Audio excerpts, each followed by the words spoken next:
is today's lunchtime summary. The resurrection of Jesus, that means when Jesus came alive after being dead for 3 days, is the best, the most reasonable, and the most powerful reason for hope in the history of the world. The resurrection of Jesus, when Jesus died and rose again, is the best, the most reasonable, and I'm going to explain what I mean by that, and most powerful reason for hope in the history of the world. Resurrection of Jesus, the best, the most reasonable, and the most powerful reason for hope in the history of the world. Well, we're going to read the Easter story again. We're going to read from Matthew chapter 28. You get one of the things I love about reading the Easter story in the different Gospels is that you get a slightly different perspective. Like when you watch Ben and Sam and I were watching Match of the Day this morning, and one of the best things about watching Match of the Day is that you get to see the match from different angles. So someone says, was that a penalty? And you can see it from another angle, and it looks totally different than it did the first time round. You see it from the other side, and you realise, yes, the guy punched the ball, when you couldn't see that from one thing. And when you read the Gospels, you get different perspectives on the resurrection of Jesus. And it's like seeing things from different camera angles. Kind of like Mark wrote something, and then Luke came along and he VAR'd it. And then Matthew came in and said, well, we need a third angle on that, so you get a better sense of what's going on. And after a while, you understand everything that's happening in it. So this is Matthew's account. He says, after the Sabbath, at dawn on the first day of the week, Mary Magdalene and the other Mary went to look at the tomb. If you're called Mary this morning, what a great name you have. Amazing legacy. There are so many great Marys in the Gospel that one of them's just called the other one. I've literally run out of ways to distinguish them. There was a violent earthquake, for an angel of the Lord came down from heaven and going to the tomb rolled back the stone and sat on it. His appearance was like lightning and his clothes were white as snow. The guards were so afraid of him they shook and became like dead men. I'm going to pause there. I don't know if you are scared of a bully at school or a bully at work or sometimes scared of the power of the culture around you. This story ought to stop anything like that. I had a conversation with someone recently and we were talking about standing up for a situation where it was difficult to do the right thing, and she said, we were talking about how difficult people found it, and I said, well, it's a bit easier for me. And she said, why is it easier for you? And I said, well, because I work for God. So I really don't care how powerful you think you are, because he's more. He's more powerful. The Roman army was the most successful, the most ruthless military force in the history of the world. By a country mile. And yet, their crack troops sent to guard a single tomb with one dead guy in it couldn't stand up to a single angel. He who is with you is stronger than he who is against you, whatever situation you face, whether that's in the classroom or in Parliament or wherever you are. The angel said to the women, don't be afraid. It's funny, angels always start with that in Scripture. I've never met an angel face to face. It must be flipping terrifying. For I know that you're looking for Jesus who was crucified. He's not here, he's risen. Just as he said, come see the place where he lay. Then go quickly and tell his disciples, he's risen from the dead and is going ahead of you into Galilee, and there you will see him. Now I've told you. Love that bit. It's kind of like, well, what are you waiting for then? I've told you about it, go. So the women hurried away from the tomb, afraid. Yep, there it is again. Yet filled with joy, and they ran to tell his disciples. Suddenly Jesus met them. Greetings, he said. They came to him, clasped his feet, and worshipped him. Then Jesus said to them, don't be afraid, again. Go and tell my brothers to go to Galilee. There they will see me. It's the word of God. Christianity is a bit different from almost any other religion or worldview. And when I talk about worldview, what I mean is a way of seeing the world. Everybody has a faith. Even someone who says, I don't believe in God, that itself is a faith. It's a trust commitment. When you try and probe that, you get into all sorts of difficulties if you don't accept it. The famous journalist and debater Chris Hitchens, who used to debate and argue that there was no God, got challenged on this, why he had such a blind faith in there being nothing out there, and he was forced to end up saying, but my belief is not a belief. At which point everybody laughed, because you look like an idiot. Everybody believes something. Everybody worships something. Everybody. Now, Christianity is different from any of the other beliefs or worldviews that there are out there. You see, it's rooted in a real, testable, historical event. Christianity is a faith in a real event, that Jesus of Nazareth rose from the dead. The whole of the Christian faith stands and falls with that. If that is true, everything else must be true. Now, that doesn't mean that it's easy to interpret the Bible. It's a difficult document to interpret. It doesn't mean it's easy to live out the Christian faith, but ultimately, if Jesus is alive, if he rose from the dead, all bets are off. There really actually isn't any other question in history that matters as much as that one. Why do I say Christianity is different from these other worldviews? Well, Christianity is real, it's evidenced, and it's reasonable. That means you can reason about it, you can think about it, you can explore it, in order to put your life and entrust it into it. And it is a reasonable ground for hope. That means for looking into the future and believing that actually we can be optimistic. There's a positive reasons to look to the future. And I'm going to suggest today, in 5 minutes, that all of the other alternatives are neither as reasonable nor as good a ground for hope as Christianity. Now, Christianity is a faith. That means it's all about trusting something. That's what faith means. It means trusting something. Trusting Jesus. My hero, I have two heroes, John Wesley and Pope Benedict XVI. And Harry Kane. Harry has fewer interesting theological things to contribute. But boy, does he know how to cross. Hey! Thank you, I'm here all week. Don't forget to tip your waitress. Faith means entrusting yourself to something. Now, everyone in this building, whether you've come as a believer in Jesus or not, has exercised faith this morning. Every single one of you entrusted yourselves to the chair you are sat on. You showed faith in it. Now, you might be sitting there thinking, well, Phil, that's not the same thing at all. No, it is exactly the same thing. It was an act of faith. You trusted that the chair would not collapse. That's why you sat down. How do I know you trusted the chair did not collapse? None of you are standing up. I'm the only one who's standing up. Faith can be based on something, or it can be based on nothing. The first is a reasonable faith. It means there are reasons why you trust it. The second is called blind faith. Christianity is the first. To use the chair example, so I'm going to show you what I mean now. I show faith in the chair, and I assume you all sat down this morning because it looked like the chair could support you. You had a look at it, it looked like it was going to work. If there was one leg in the middle, you wouldn't have sat down on it. You thought, 4 legs, that's going to work. You look round the room and you could see the chair supporting other people. These chairs look like they hold people up. If you'd look round the room and there were people on the floor everywhere and chairs collapsed right and left, you might not have sat down. You've sat on chairs before. I know chairs. This is a chair. I'm going to sit on it. And so you've entrusted yourself to it and sat down. That is exactly what Christianity is. If you're a young person this morning and you're trying to work out what Christianity is, what it means to have a faith, that is what it is. It is to entrust your life to someone and to therefore take decisions on the basis of it. It's to sit down on the chair. That, for those who are, this is the theological bombshell, that's why faith without works isn't really faith. Because you can't say, well, I trust the chair, but I'm never going to sit on it. Wouldn't do that. You don't really trust the chair. If you trust Jesus, you do what he said. You sit down.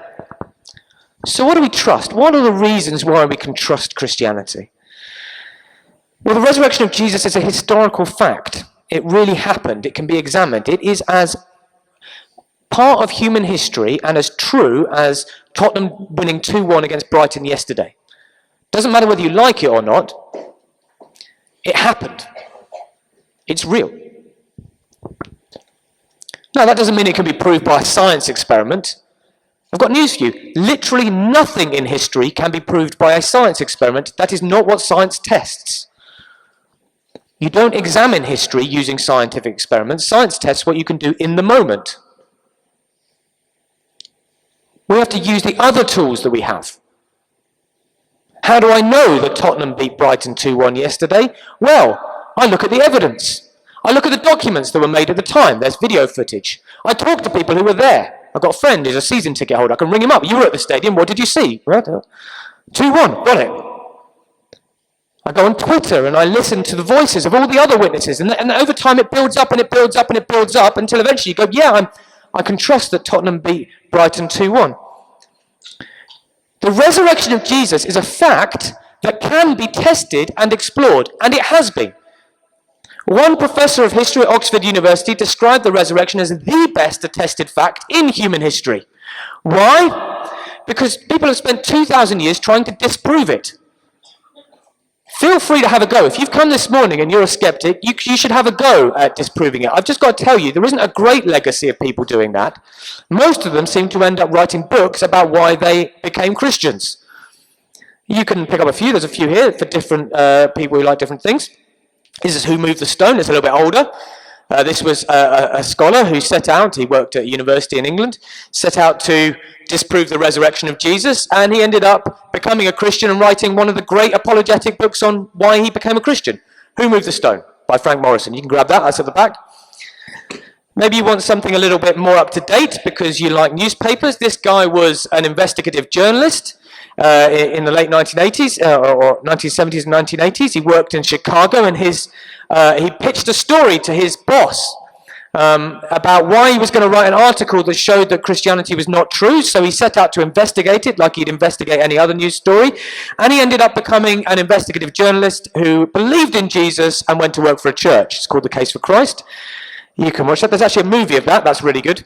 This guy is one of the top 50 philosophers in the world. He did his PhD and ended up, halfway through his PhD, amassing a whole load of side evidence that persuaded him that the resurrection of Jesus was true. He couldn't put in his PhD, so he wrote a book. So if you want, I'm going to lie to you, this is difficult stuff.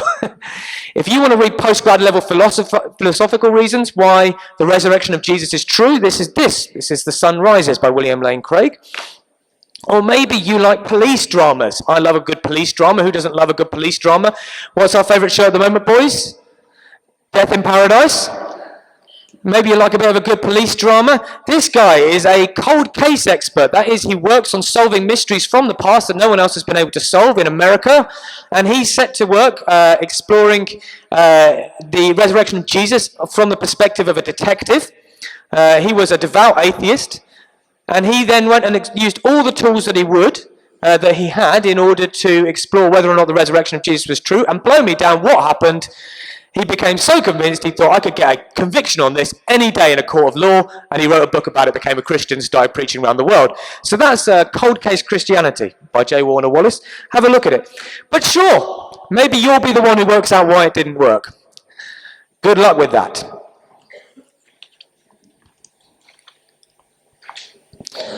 So you can investigate the resurrection of Jesus and try and work out if it really happened by looking at the events themselves. That's what all of those guys did. And if you're a young person, I really want to encourage you to do that. Being a Christian is hard. Check it out. Look at the evidence.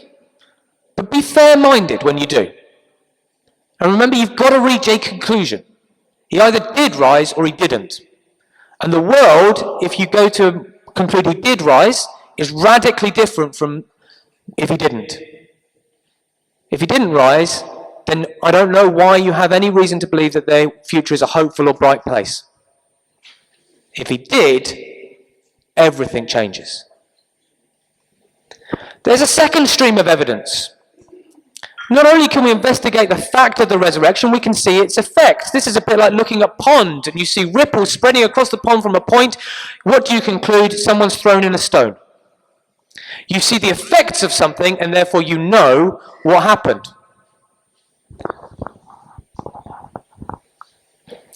You can read or talk to people whose lives have been changed by putting their trust in Jesus. In youth this year, we've been working through the book of Acts. I've been interspersing, as I've made videos to teach that course, with testimonies of people who have been healed or their lives transformed by meeting Jesus. I haven't got the book here because I forgot to get it out earlier. The Cross and the Switchblade by Dave Wilkerson. That book changed my life. It's a story of the effects of encountering Jesus and how it transforms people's lives. Men and women set free from drug addiction, amongst other things. Third, there's the unique character of Jesus' claim. What do I mean by this? Well, loads of people have claimed to be God. It's a standard nutter thing to do. You could visit the insane asylum of anyone around the world. Occasionally they build up followings amongst people. But do you know what kills each of these cults? The guy dies. It's difficult to persuade people you're God if you're dead. And that's what killed literally every single other movement. Literally every single other movement. No other major world religion survived and flourished with a founder who claimed to be God. Because when you die, it's obvious you weren't. There's one exception. Christianity. Something happened to make all of these people believe that he was still God even after he died. And it's never happened before, and it's never happened since. And it's so persuasive that you can't even find a historian now, a reputable historian, who believes that the disciples didn't really believe Jesus had risen from the dead. They really believed it. Because otherwise it's inexplicable. It's never happened before. It's never happened again. You can go into the religion section in Blackwell's or showing my university roots, Waterstones. You won't find another major world religion which has a founder who claimed to be God. Why? Because they're all dead. Only Jesus has ever claimed to be God and left behind a major world religion. The fastest growing political, religious or social movement in history. Absolutely unique, inexplicable if the resurrection didn't happen. If he'd stayed dead, his little movement would have gone the way of every other quack cult. As a scientist I was reading the other day, evolutionary biologist who's a passionate believer in Jesus Christ, and he was saying that this is one of the major motivating factors for him. He thinks that if you take away the resurrection of Jesus at the center of human history, you're left with like a black hole with everything orbiting it. It's as if someone suddenly said the sun isn't really there. Yeah, but look, but what are all the planets going around then? We know it's there, because otherwise none of this makes sense.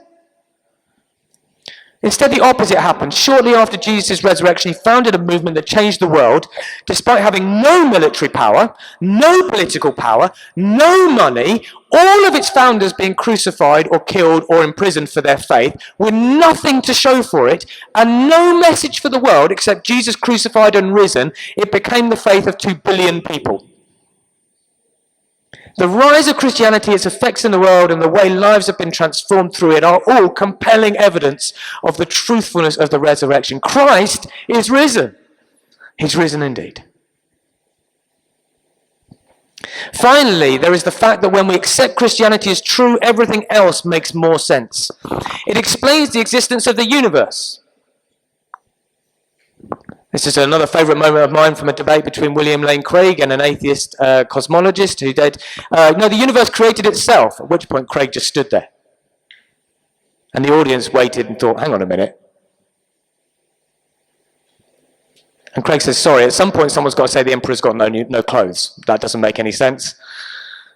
Right, it's nonsense. This is nonsense. We all know it's nonsense. You have to say that because you cannot allow that there's anything beyond the universe. But when you accept the truthfulness of the resurrection of Jesus and you accept that there is a God, then it makes total sense. It explains why science works.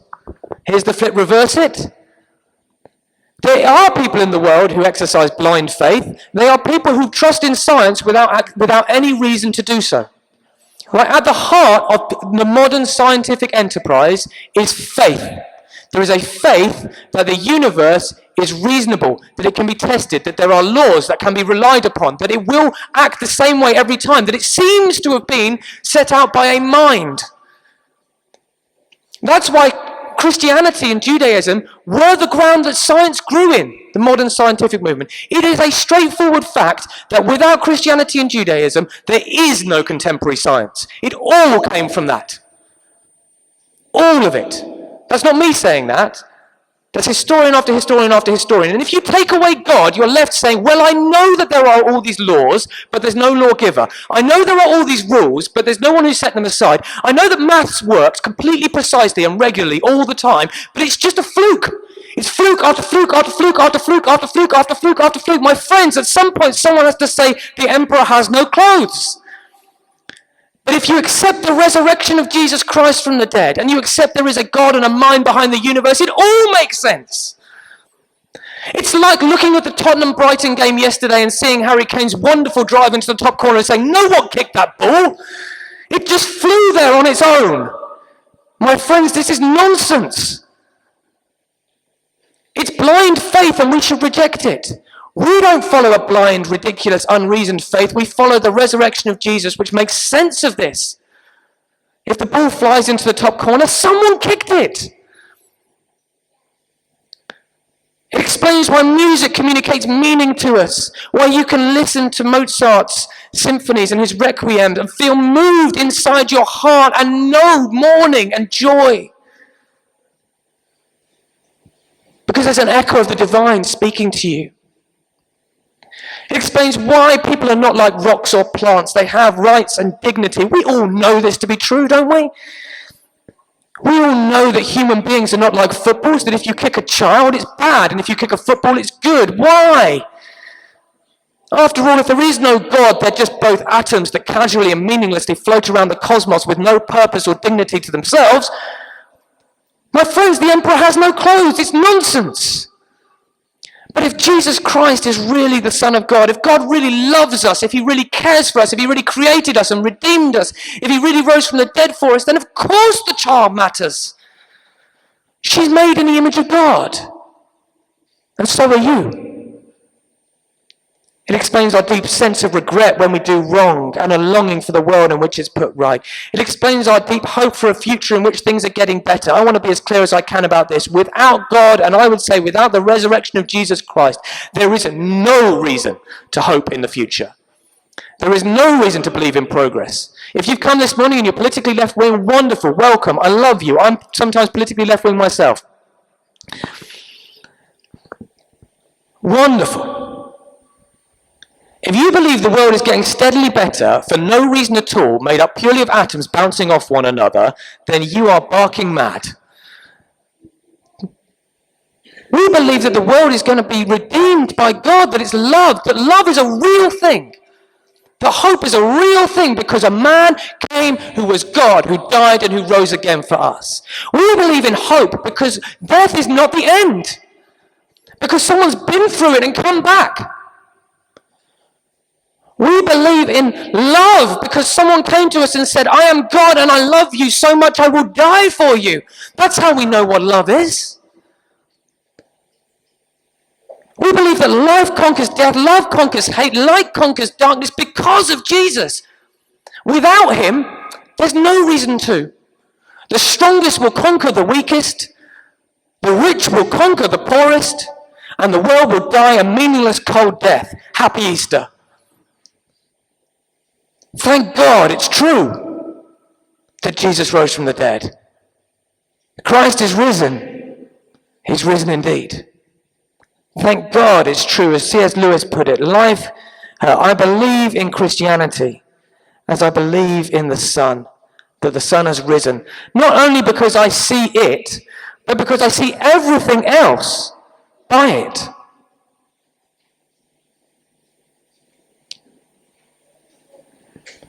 Christianity is the most, I would argue, the only reasonable response to the fact of the history and the resurrection of Jesus. Moreover, it is the best, most plausible, and most powerful ground for hope available to us, and it makes sense of everything else we find, from gravity all the way to the grave.